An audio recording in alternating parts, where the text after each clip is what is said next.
everyone, I'm Arlene Dickinson. Thanks for joining me on my podcast. It's absolutely critical that we support small business in Canada, and I am proud of my partnership with TELUS, who always puts owners first. This October, TELUS is celebrating Small Business Month by supporting owners with special savings. Get the latest tech to help transform your business with limited time offers. Visit TELUS.com/Small Business Month to learn more. Let's all support small business and continue to stand with owners. Hello everyone, and welcome to this week's episode of Reinvention. Today, Arlene chats with Paul Langlois of the Tragically Hip, or as some like to call them, the Hip. Paul speaks on life before touring the world and releasing 13 studio albums, and even shares a story on how Gord Downie prevented him from moving to the US, persuading him to join the band instead. Ahead of the 3rd anniversary of Gord's death, Paul also opens up to Arlene on the impact of his bandmate's passing and how he and the others no longer have a desire to make music without him. Through the personal and musical journey he has been able to lead, Paul provides those looking to reinvent with sage advice. Look for it, wait for it, and work for it.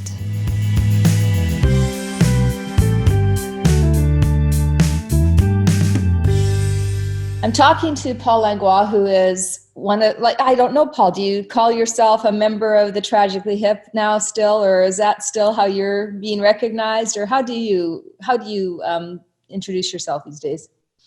Yeah, it's tricky. I mean, I wouldn't say that unless I'm doing like a radio ID or something, you know, hi, it's Paul from the Hip.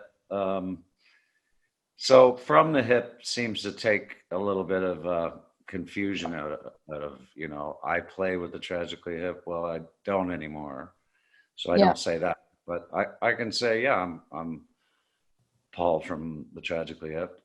We still you know, have Zoom calls, and we still have ongoing business. We're not making music together anymore, but we're still friends, and we've come around to supporting each other, and Gord's brother Pat mostly. Sometimes his older brother Mike is involved too, and just represents Gord and his family's interest in our business, and so we're still fairly regularly in contact. But I don't play with the Tragically Hip anymore. That's in the past. Yeah. We're coming up to the 3rd anniversary of the passing of Gord Downie, and it actually just struck me because I remember the tribute concert that was played and the watching that show and being so touched by it. And I actually had seen the Hip play at a small barn for New Farm when New Farm did their fundraiser. I don't know. Oh, yeah. You remember that? Yeah. Yeah. So truly intimate concert. It was just what was there, maybe 150 people there max, in that small little beautiful barn in the middle of just outside of Creemore, Ontario, and watching you guys on the stage and I actually you auctioned a guitar. Do you remember signing? You might not remember this, but I remember this. You auctioned a guitar off, and I ended up buying it. Did you get it? Really? Yeah, with all of your signatures. Oh, that's great. I didn't know you were there. I didn't see you. Yeah, I was like literally right at funny story, just quick funny story.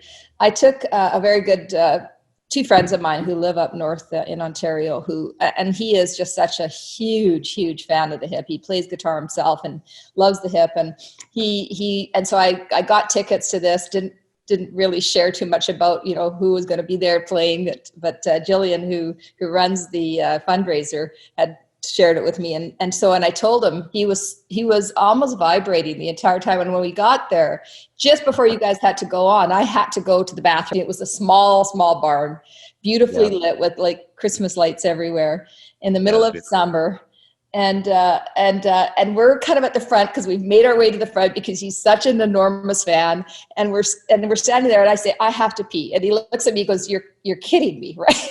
I said, no. And I said, hold our spot. So me and his wife, and because she had to go to the bathroom as well, and he just looked at us and said, okay, like as if he could hold our spot, like, you know, like a small little place like that, everybody just crowds in. And so we ran out, went to the bathroom, ran back and got in just as you were starting. And it was such a memorable night. And when the guitar came up for auction, I bought it because I thought, it was just such a night that I was so close to watching you guys on stage. And it was memorable to me to watch Gord perform and to watch all of you perform. And then that's kind of the last moment that I, think about when I think about the Hip and I think about Gord. And as 3 years later after he's passed, I'm kind of curious how you feel about whether or not, kind of what's transpired in your life. And maybe let's start with the Hip and then go backwards, because there's so much of your life I want to learn about. So I don't want to spend too much time on this, but I would like to know how you feel about, reinventing yourself after Gord's passing. Yeah, well, I mean, just to touch on the New Farm thing, Brent and Gillian, Brent is the brother of my brother-in-law.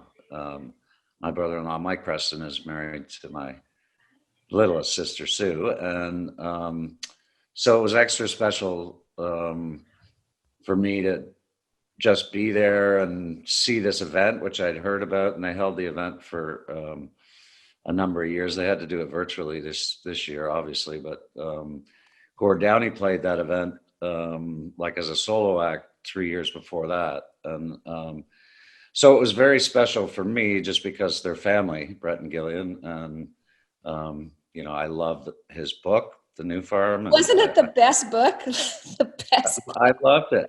I felt, I would say this to Brett, I think I already did, but I felt obligated to read it because he's the brother of my brother-in-law.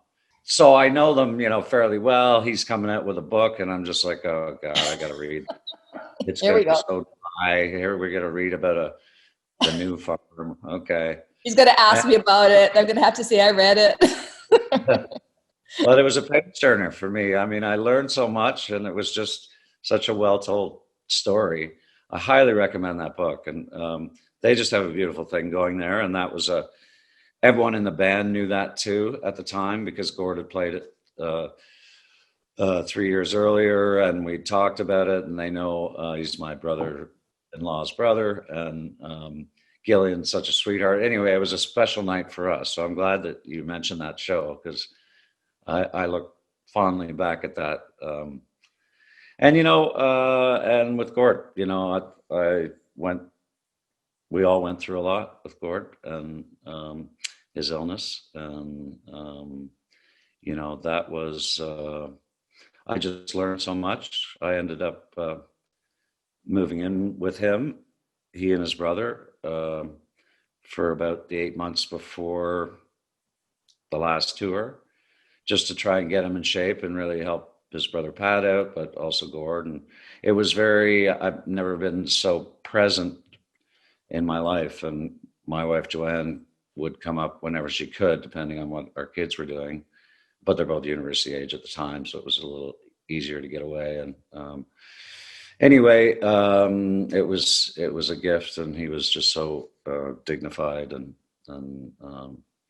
he never complained once, even though he was really sick. And then to see him do the tour, well, it was just amazing what he did. He lucky enough, that was the strongest, most kind of cognitively aware he was during that few weeks. So, it just, everything changed.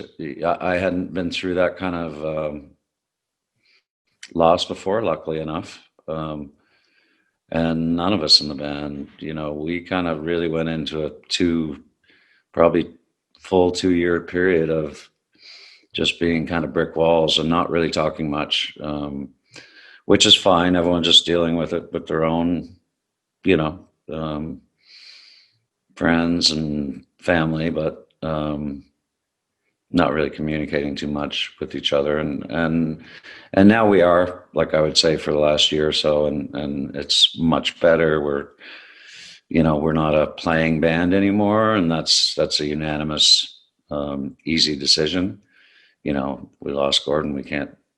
We're not interested in doing anything without him, but we still have a studio and wine and various things going on, and it's just nice to talk because we're a classic, typical men, and the intimate conversations don't happen because no one asks anyone any questions really, and so it's been good to just sort of all of us just to either reminisce because we're digging through stuff these days and trying to find all the stuff we recorded, but to reminisce about Gord and have all of us just be on the same page of being very free to admit we miss him and we love him. Yeah, I can. Interesting to me. Grief is something we don't talk enough about, and we don't talk enough about death and the impact it has. Mm-hmm. Yeah, it's really, and you can't control it.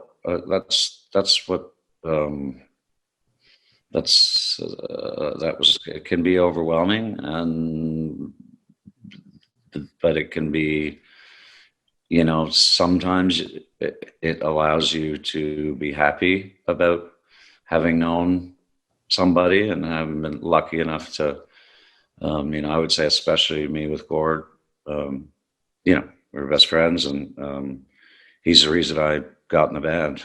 Yeah. How old were you when you met him? I was 21, maybe either 20 or 21, and I joined about a year after they had started, and I was going to move away and try my luck in Nashville, and which was really a pipe dream. I would have been killed down there, I'm sure. I doubt it. But I wanted to try, see if I could make it as a songwriter, and he didn't like that, and he asked the other guys, "Hey, we should get Paul to join," and so he kind of made my life, and certainly career-wise, because it was my first and only band, and so he didn't hang it over my head or anything ever, but I was always grateful about that, and so it's but yes, grief, sorry, is I've only learned, I got all between my wife and I, we have 6 parents. I have 2 and she has 4, and I haven't lost anybody. I've been so lucky. But to lose someone like Gord and to watch it, I went to all the treatments, and it was very aggressive cancer, and so he was in bad shape a lot. And this is before the tour. I mean, it's amazing his will and drive. And I just learned so much, was very present, and it was just a gift to me, and it was a gift to him. And he was very expressive about that. So, but yeah, grief is a massive thing that you just gotta ride along. I don't know. I mean, I wouldn't pretend to try and give anyone advice, but you're lucky to have known. If you're grieving somebody, well, okay, you're lucky. So any moment you can grab to tell yourself that. Yeah, that's I think I mentioned this on another podcast, but I was listening, and it's worth repeating. I was listening to somebody. I think they were a Buddhist faith, and they were talking about how when you die, if you can talk about instead of being sad, or if somebody dies, instead of being sad, being thankful, you flip the whole notion of like what life means. Mm-hmm. Yeah. Yeah, you do. It's hard to understand, but I admire people that understand it, and I actually admire people that have through it, because it's no easy feat. But I think there is some learning, at least that gets done. Yeah, it's interesting when you talk about, like that event, and just bringing us both back to that for a second. And I think about watching you guys play. What struck me, because I was so close to you, and it was such a small, intimate setting, as I said, that what struck me was the joy that you could feel, the joy of you playing, like all of you, like it was making me emotional.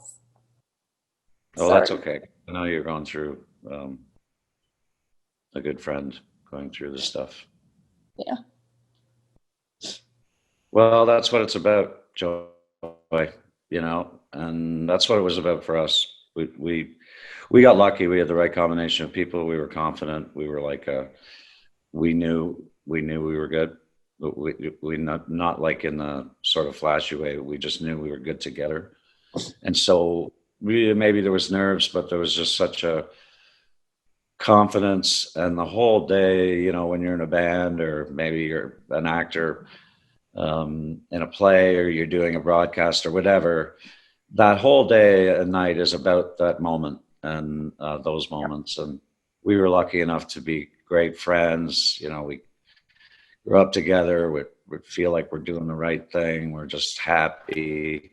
And of course, it's easy to have a good time when there's a crowd dancing along and liking it. And so I treasure those moments. I get asked, my wife mostly, like, you must really miss that. And I guess I do, but I guess I'm more influenced, and I more have the feeling that I just was lucky to be there and to do it. Yeah, to be grateful for the experience of it. I think the same thing. Like, there is I mean, certainly don't have what you have in terms of, the energy and electricity that comes from performing on stage all the time, but having given a lot of speeches and being in the public eye, there's an energy and a thankfulness that you walk away feeling grateful that you can actually do something for the people in the audience, and that you can share this moment together where you're thinking the same thoughts, or you're enjoying the same music, or you're having the same experience. And that world has changed so much. I mean, speaking of reinvention, if you think about what's going on with any performance now, it's over Zoom, and people are in their home enjoying your music now. So do you think, but that's actually very intimate. I mean, if you think about it, people are in their home, they're relaxed, they're in a place they're comfortable, and they're listening to, you play. It's a different thing. I mean, you don't get the same energy back, I suppose, but it must also feel kind of good to be able to deliver music out to the. Yeah, I mean, you're right. It's different. It kind of is a bit more intimate. When it all hit the fan, and for the first number of weeks, I would say maybe for the first 3 months into mid-June, I was just getting requests to do a song for a school, to do a little, and I'm sure the same as you, like, hey, good luck, grads. Yeah. This is to this high school or a school board or whatever. And, you got to sort of get up for it. And, but there was a nice, and, doing like little interviews or something, there is a different sort of intimacy to it. It just has to be trust. I did these porch songs, and I dragged my wife, Joanne, and my 2 kids, Emma and Soph, out to the porch with me. And it wasn't my thing. It was a couple other people had sort of said, hey, let's all sing Courage.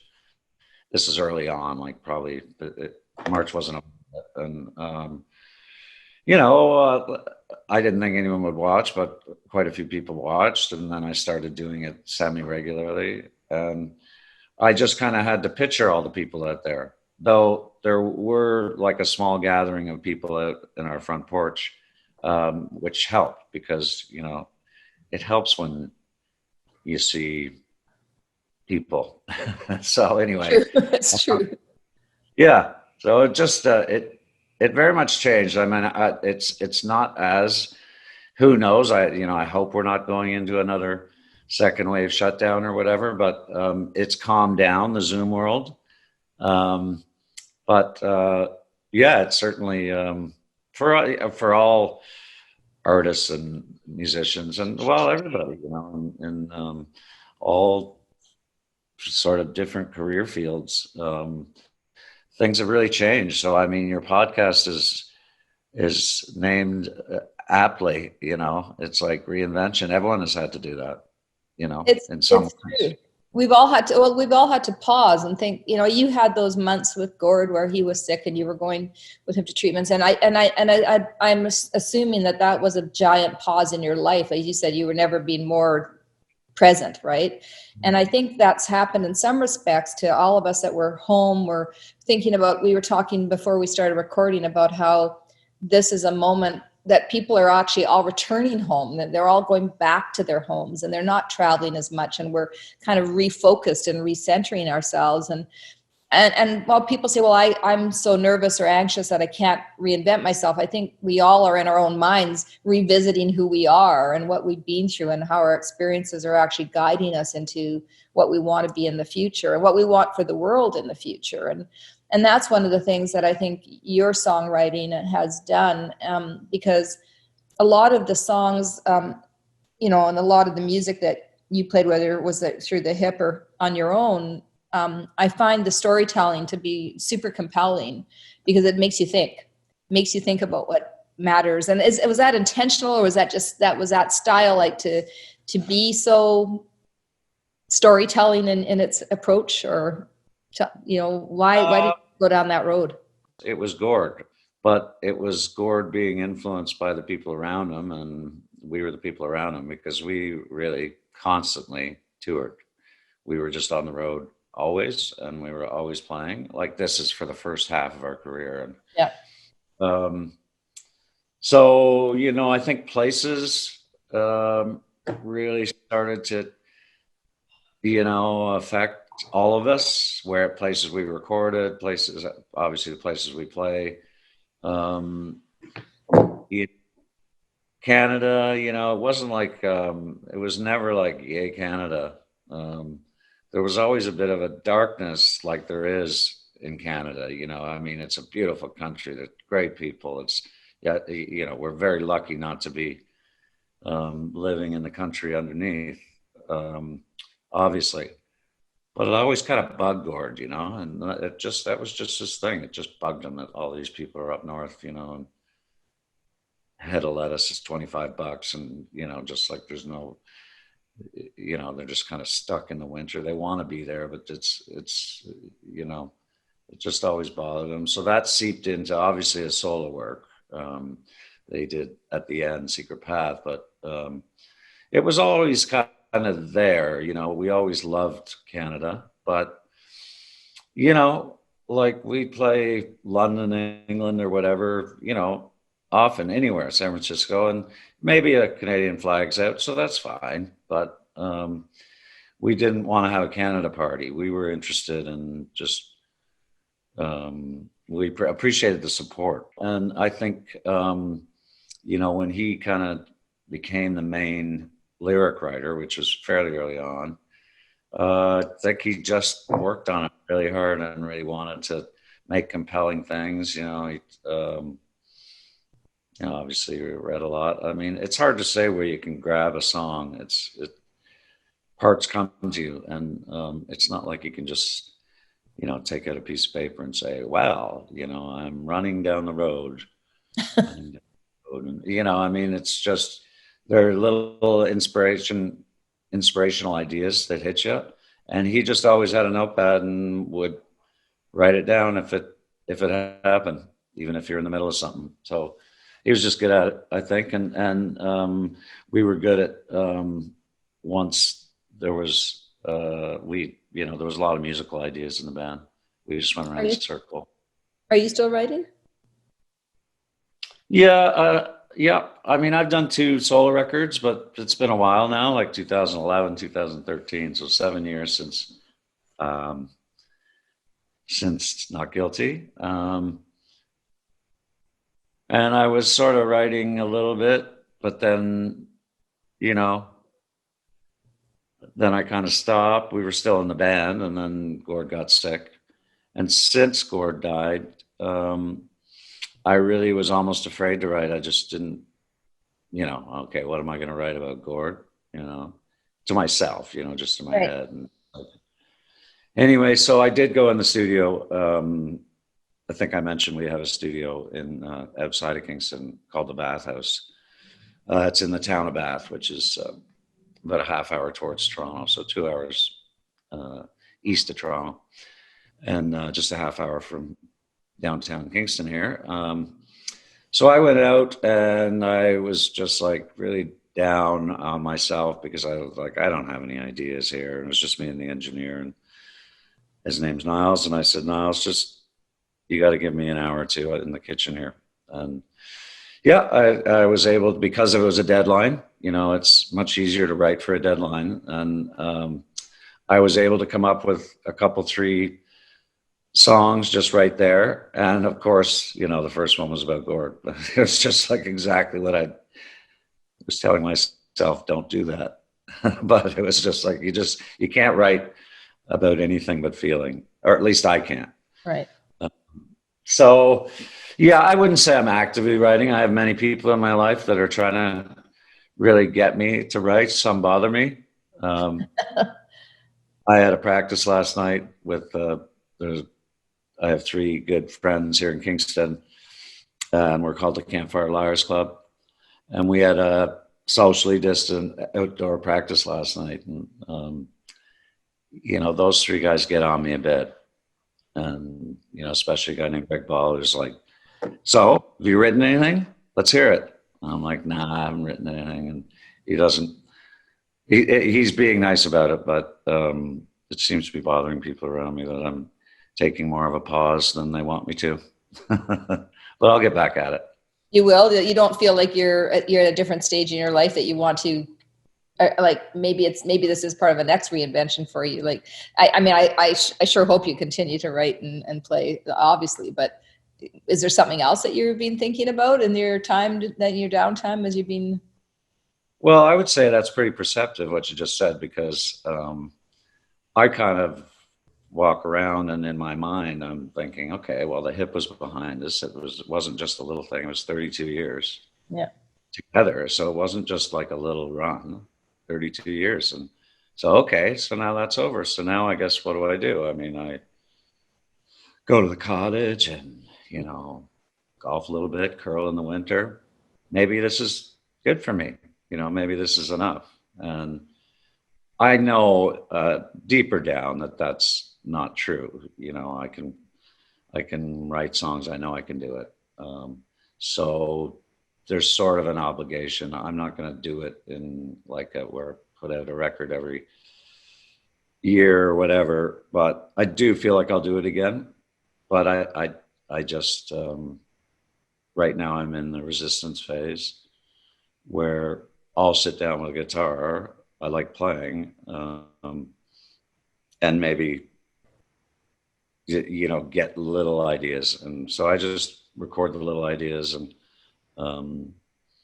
then listen to them sometimes and think, okay, well, maybe you could do it again. Because when I did my first solo record, that was a big thing for me. I'm not overly outgoing. And after I did it and I was happy with it, it's called Fix His Head. It fixed my head. It was a monkey off my back. I was like, okay, you did it. And I've felt the relief ever since, Really? There was a total relief that I finally did it. It didn't matter how it did or what it did. Wasn't really even looking for that, but the fact that I did it. So, I've done it twice and it's a bunch of years ago, but I do feel like I'll do it again. I'm just not today. Yeah. And I think that's kind of maybe that's the magic and the beauty of thinking about our lives, is that we give ourselves like this urgency that we have to do things right away, and that we have to move quickly in order to move ahead, and that we have to always be, on the go towards something. And I think sometimes what we really need to do is allow ourselves that moment to consider kind of what it is we want from ourselves, but not put so much pressure on ourselves to reinvent or change or refocus ourselves, that we end up, just end up hurrying through the process for the sake of hurrying through the process, because usually it's because somebody else expects something of us. I find it interesting that your friends are pushing you, right? And that actually could be good and bad, right? In some ways it can either put up a, resistance, or you can go, it lodges in your head and you go, yeah, I really need to, I really should. So it's encouraging, but it's also sometimes like, okay, guys, shut up. I'll do this when I want to, right? No, that's exactly it. And it's mostly fun, it's mostly fun, but I'll throw things like, on our text thread, I'm done with music. And they don't like that at all. And I'm just kidding. It's just like, you know, so yeah, no, it's good. I mean, your friends and your family and in life, um, if you're lucky enough, they're big influences on you, and they say things and it sticks with you, and you either think, oh, that bugs me, or you think, they're probably right. And so yeah, I'm lucky that way. There's plenty of encouragement in my life, but then then it's left to you, or it's left to me. Am I going to do it or not? So I prefer, I'll just chip away little by little. I want to ask you just a bit of a different question, because I'm thinking about your wife and your kids. You've got 2 kids, right? Yeah, 2 girls. Yeah. 2 girls in the 20s, and your wife that you've been married to for quite a while, right? How long? Long time, yeah. Yeah. 30 years. 30 years. All right. So you've got, and I don't know if it's like to be the wife of or the children of a rock star, like a true genuine Canadian icon, the way you are. But I can imagine that they don't see you as Paul from the Hip or Paul from, your own albums that you've done. They see you as dad and husband. What do they do? Where's the pressure from them around, like what you're doing now, which is not really, you're not really engaged in anything every day. Where's the pressure coming from them? And what do they think their dad and as a husband you should be doing? Well, I mean, no, I've never been treated like a rock star around this. Exactly. That's reality. They bring you down to reality. Yeah. I try and remind them how so very lucky they are. Do you know who I am? I just did the back to the porch thing just for a minute. I was like, "Are you guys going to come out and sing?" And they were like, "What?" I'm like, "Well, it'd be easier if we were kind of a group, and we could just, it's a group, sing along. I don't sing these songs. Gord sang these songs because I was doing the odd hip tune. And that would probably be, really the only thing they've had to go through, even though I think they did enjoy it in the end. Otherwise, no, my kids never brought it up in school. Someone else, if someone found out, it's like, okay, yeah, that's right, he is. But they just would make a point of not bringing it up. But, and it wasn't easy on Joanne. We were gone a lot, as I mentioned, for the first, I got lucky in that when our kids were being born, 95 and 99, we were just starting to tour less, say, in around 2000, like a little less. Okay. So that was lucky because I got to be around a little more. But no, I was certainly away a lot, and that was difficult for Joanne. It was difficult for the kids, and it was difficult for me. It was difficult for all of us. We all had kids, and to leave them and to just feel that, whatever it is, guilt and missing them and that kind of stuff. So it's not an easy life for the family of a traveling musician, a traveling band. It's not easy, but there were so many things that kind of, that made up for it, and so many exciting times. We were lucky enough to just have exciting tours and shows and get real chances to, bring the kids on a trip for a few gigs, bring your wife for a few gigs, and just have a lot of good, fun moments, and we're just very lucky all around, and in particular in this house, very lucky. Well, I am. There's so many. I'm trying to think of how to characterize what I want to say about Canada, and not. You didn't move to the U.S. You wanted to very early in your career go to Nashville, but you didn't make that move outside of Kingston. You didn't try and go to. I don't know, did you ever think, well, I should be in Toronto, or I should be in Vancouver, or I should be in Montreal or somewhere bigger? You did it from where you were, which I really respect, because I think talent can come from anywhere. And this notion that you have to be in a specific place in order to create, great music or great art or great creative or anything where you can, or great innovation, really is this, I think it's one of the biggest lies that's propagated out there, because talent is talent. It doesn't matter where it lives. Do you agree that? Like, why didn't you go? Why did the hip not move to the States? Because wouldn't that have been the obvious thing you have to go to the US to make it big? I mean, instead you became Canada's band. Well, I mean, I agree with everything you said, and we would have back then, we were from Kingston. We all lived here, and we just thought, okay, well, let's travel. But home is here, and you don't have to live in Toronto. You don't have to move to Montreal. We toured all over the place, and down in the States, and that was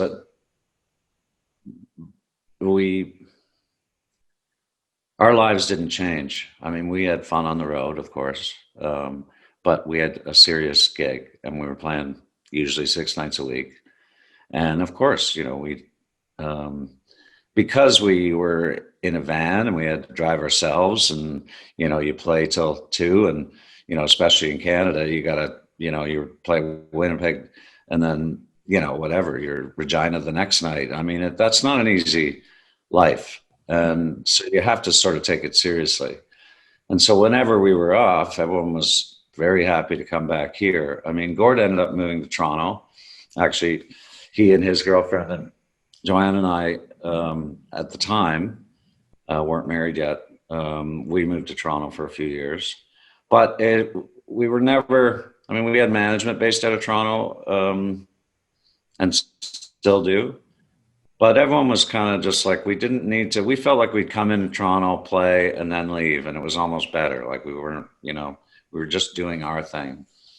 And to go down, I mean, if you think of Neil Young or Joni Mitchell, they ended up in California. I mean, I can see that because the scene back then was there. And of course, the weather's nice. But we all just wanted to keep our normal lives. So we had a normal group of friends that were still our friends, even though we would go off on tour and then we'd come back, and it was just normal. And life is very normal for me. And really it was for all of us. I think it got a little much for Gord, and his wife was from Toronto. So he fell in love with Toronto, and he stayed there. And in Toronto, he would have access to more musicians, more friends that play music, which is great. But there's so many people that play music in every single town in this country and in the States that, but it's just a natural thing. Most of my friends in Kingston are musicians, but they're working musicians or carpenters or waitresses or bartenders or whatever, but they do music on the side, and because they're compelled to, they have to, and just because they need to get their yah-yah out. And so, yeah, I mean, I think we're all grateful that we got to do all that and stay normal and not be living in LA and going to the special parties and feeling empty. Yeah. And honestly, if you think about it, just when I think about the impact the hip and all of you have had in Canada, the true impact, I mean, in, identifying, as you said at the end, the challenges with the Indigenous people and what's happening, the plight of what's happening up north, but just the stories you've told, Wheat Kings, all of the stories that have been told.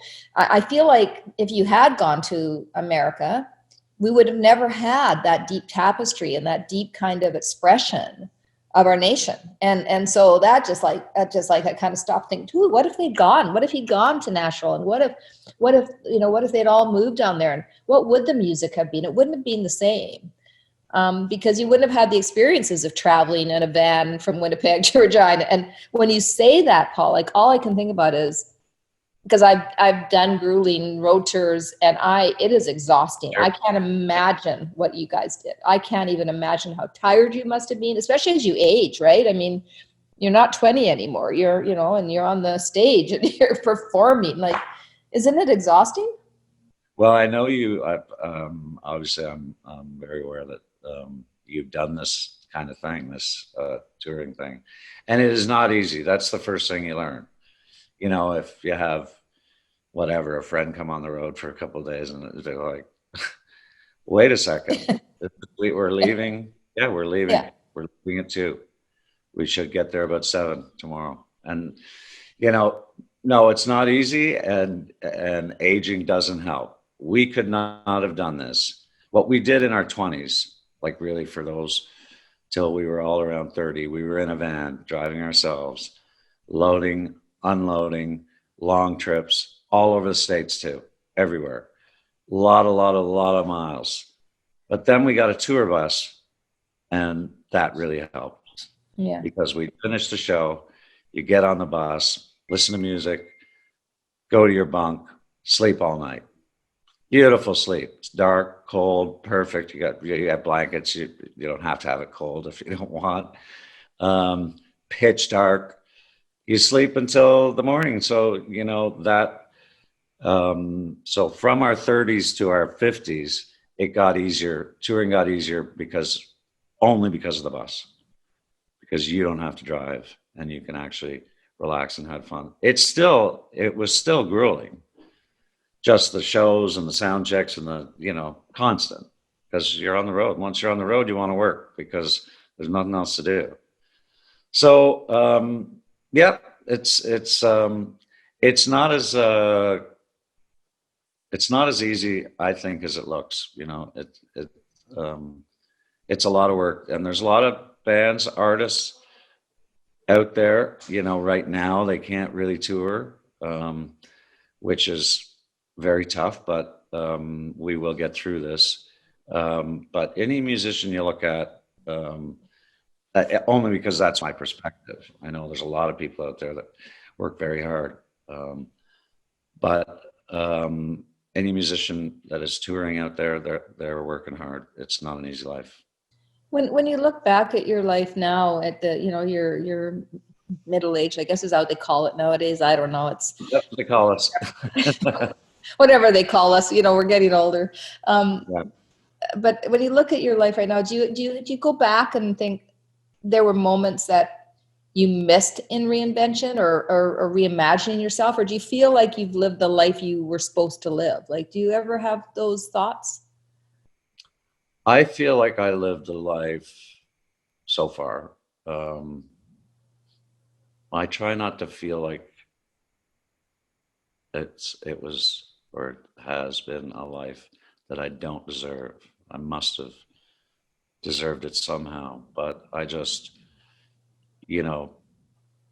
very normal, happy childhood, 3 sisters. It's all women in my life, which I think has been very positive. I have 3 sisters, and we were all great, and we all are still great, and we just all happen to live in town, see them often, love them. And then wife, 2 daughters, 2 female cats. Both our daughters have female puppies. I mean, literally, it's women. You're surrounded, man. You're surrounded. I'm glad that. It's taught me a lot. They've all taught me a lot, and I think there's a lot of men out there that could have used a sister, in my experience. And Gord was heavily influenced by his sisters too. And anyway, so but the life, joining the band, the fact that I'm in the Hip, or I was in the Hip. No, didn't see that coming. There would be nothing that could have gone any better. I mean, even if I became a hockey player, which I wasn't obviously nearly good enough to, I just couldn't see it. Like, I just can't think of anything that would have or could have gone better. And so, yeah, thanks for asking that, because I'm going to have a good day today. Just reminding myself. went pretty well. Yeah. I don't think we ask ourselves or say that to ourselves enough, that, if we've lived a life, and especially a life that is, can feel charmed, but you know what, I do want to leave that message here, because it may feel charmed, Paul, but you worked your butt off. Like, you think about all the effort you put in, all the touring, all the songwriting, all the late nights, all the early mornings, all the stress of, and probably all the early days of making no money on the Canadian scene and wondering how you were going to actually, right? Yep. People look at you guys and go, oh, they've made it. Well, I'll tell you, you made it the hard way. And in this country, I know for a fact that musicians aren't rewarded the same way as they are in the US or other places, but you did it out of love and passion. But I actually think what I think the most when I think about you and the Hip and is purpose. You had purpose in your life. Yeah, I think you're right. That's well put, all of that. We were lucky enough to be on the same page. We just all wanted to do it. And, hey, we might have given up if it really tanked, but we had a lot of valleys. We had a lot more valleys, I think, than people think. Low times, tough times. Always worked. And I'm talking emotional, trying to be friends times too, but we always worked. And you're right, it didn't really even get into the recording, but we were either touring or recording. And we were working hard. So yeah, that is true, and that feels good. And it wasn't like it was just 5 out of 5. We were just we were gonna do it.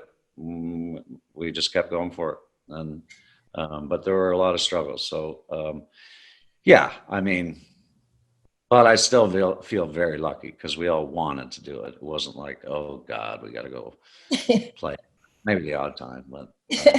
No, I hear you. But I think there's a great lesson there too, because nothing great in our lives that we're grateful for, and there is luck always involved in everything when you're successful. I believe that, but nothing worthwhile that you can feel good about accomplishing doesn't come with hard work. Nothing. I've had, like if I won the lottery, it would not be as rewarding as if I had worked hard to earn my money. It just is that true. For me, it is, at least. And if you think about, I know I've taken lots of your time today, but if you had a message on just kind of thinking for the listeners of the podcast around reinvention or just in life in general, kind of how you're thinking about yourself and your future right now, what would you say? Well, you just said great mouthful there.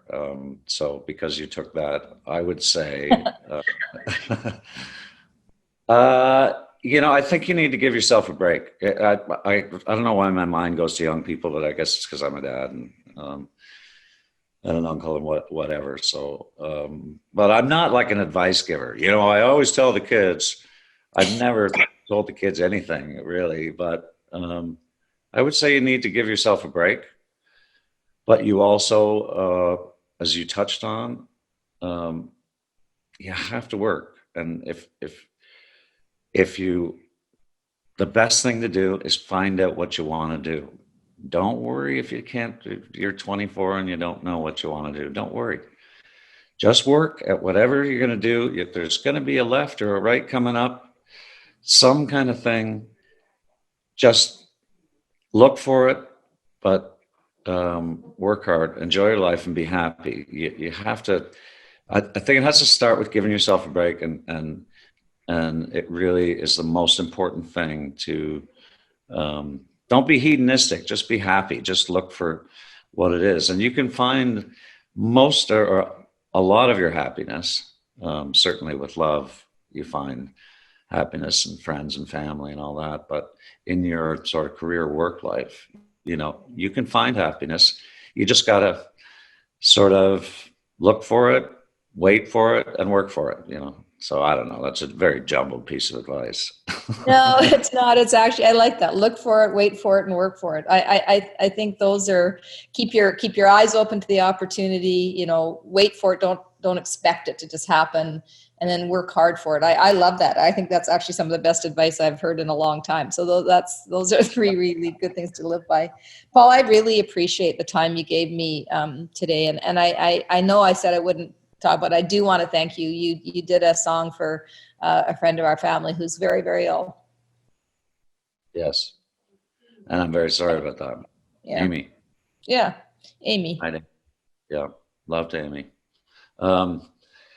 I'm honored to be asked to do your podcast, and I was honored that you, and your daughter gave me the opportunity to do a song for Amy. And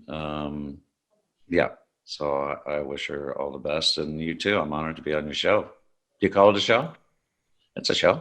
Yeah, it's a show. It's a show. It's a podcast. I don't know what they call podcasts, but I'll tell you, I'm just getting so much out of it. I just had such an opportunity to talk to amazing, amazing people like yourself. And it's just been a blessing in my life to have these conversations. So thank you. That's so cool. Well, it's been great talking to you. Stay safe, and I'm sure we will see each other in person at some point. To lead a life in which you have no regrets or desire to change is the true definition of success. Like many who reach the highest pinnacles in their industries, Paul did not have a plan to be famous. He had only one goal in mind: to be the best he could be at his craft. That mindset paid off big time, taking him and the hip to the top. And can for anyone else who has the grit and determination to follow their purpose. If you find yourself lacking direction or have yet to find the purpose in your life, don't lose hope. Similar to how Paul's rise to fame came from following his passion and taking an offer from a friend, you can also find opportunity hiding in plain sight, waiting to be taken advantage of. Stay safe and stay human. Thanks for listening, everybody. This podcast is made possible by the great folks at Venture Communications. Thanks to our engineers, writers, producers, and all the folks who work really hard to bring you these great stories of reinventions each and every week.